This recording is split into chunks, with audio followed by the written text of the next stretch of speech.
Assalamualaikum warahmatullahi wabarakatuh. Perkenalkan, saya Muhammad Faiz. Saya dari kelompok 1, kelompok buku dari kelas 4 PBAC.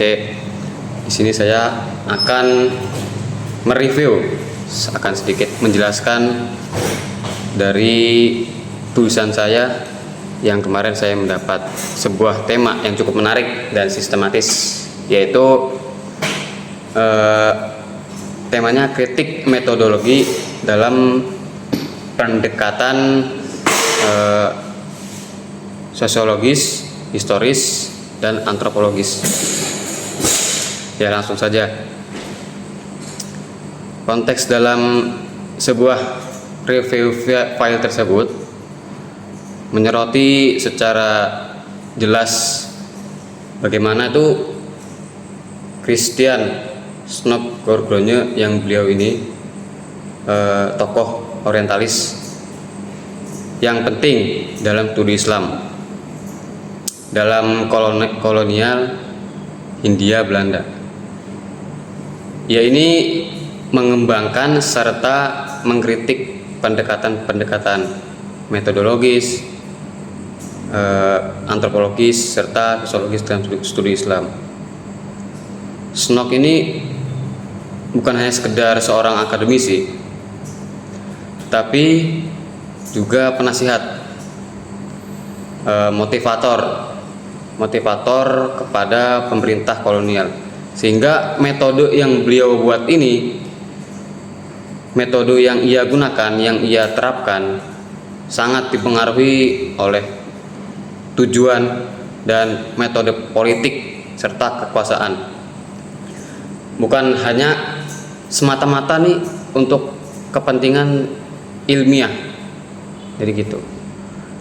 Secara garis besar, karya kami ini membedah sebuah kritik Snop-Gorgonje terhadap 3 pendekatan utama dalam studi Islam: historis, sosiologis, dan antropologis.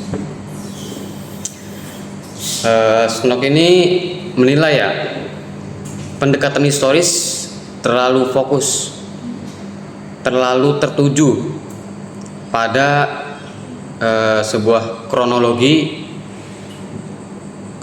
historis serta elit politik, sehingga ini seringkali gagal untuk menangkap praktek keagamaan sehari-hari masyarakat Muslim. Pendekatan sosiologis menurut Snop cenderung menggeneralisasi dan tidak cukup sensitif terhadap keragaman dan kekhasan lokal masyarakat Muslim di Nusantara. Sementara pendekatan antropologis dikritik pendekatan antropologis dikritik karena terlalu menonjolkan suatu eksotisme, suatu kelangkaan budaya dan simbolisme, tanpa memahami basis normatif dan hukum Islam yang sebenarnya menjadi sebuah pondasi, sebuah tiang, sebuah syariat praktek keagamaan tersebut. Kita lanjut. Snop-Gorgonje itu sendiri menawarkan sebuah pendekatan yang bernama etnografi strategis. Apa itu etnografi strategis? Etnografi strategis itu menggabungkan studi filologi, teks-teks klasik, dan observasi langsung di lapangan. Ia bahkan turun langsung ke masyarakat, seperti saat menyamar sebagai Muslim di Aceh, karena beliau ini untuk mengobservasi, untuk meneliti metode beliau ini benar atau enggak. Namun metode ini tetap syarat bias kolonial, karena hasil penelitian ini digunakan sebagai dasar kebijakan pemerintah kolonial untuk mengontrol dan mengelola masyarakat Muslim. Salah satu strategi Snopgorgolnya ialah membedakan antara Islam murni, ajaran normatif, dan Islam adat, praktik lokal. Lalu ia ini mendorong pemerintah untuk memperkuat adat lokal demi membendung pengaruh Islam politik yang dianggap berpotensi mengancam kekuasaan kolonial. Dalam karya kami ini juga menyorot sangat tertuju bahwasanya meski Snop ini dianggap sebagai pelopor, dianggap sebagai pejuang dalam pendekatan multidisipliner dan empiris terhadap studi Islam, ia ini tetap tidak lepas dari kritik tajam, terutama dari perspektif studi pasca kolonial.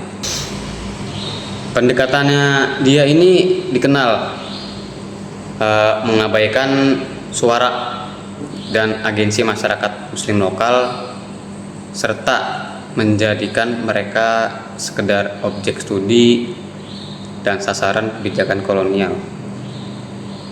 Hal ini memperlihatkan bagaimana sih pengetahuan ilmiah bisa menjadi alat, bisa menjadi tujuan kekuasaan dan dominasi. Itu tujuan. Secara keseluruhan konteks dari karya kami, konteks dari file yang kita garap ini sangat relevan, sangat menarik, sangat bagus, sangat menarik untuk memahami dinamika atau masalah antara ilmu pengetahuan kekuasaan dan ilmu pengetahuan kolonialisme dalam sejarah studi Islam di Indonesia. Kritik terhadap metodologi Snopgorgolnya menjadi refleksi penting dalam upaya dekolonialisasi pengetahuan dan pengembangan pendekatan yang lebih adil, serta mengakui suara lokal dalam studi Islam masa kini. Mungkin cukup dari saya, kurang lebihnya mohon maaf. Billahi taufiq wal hidayah. Assalamualaikum warahmatullahi wabarakatuh.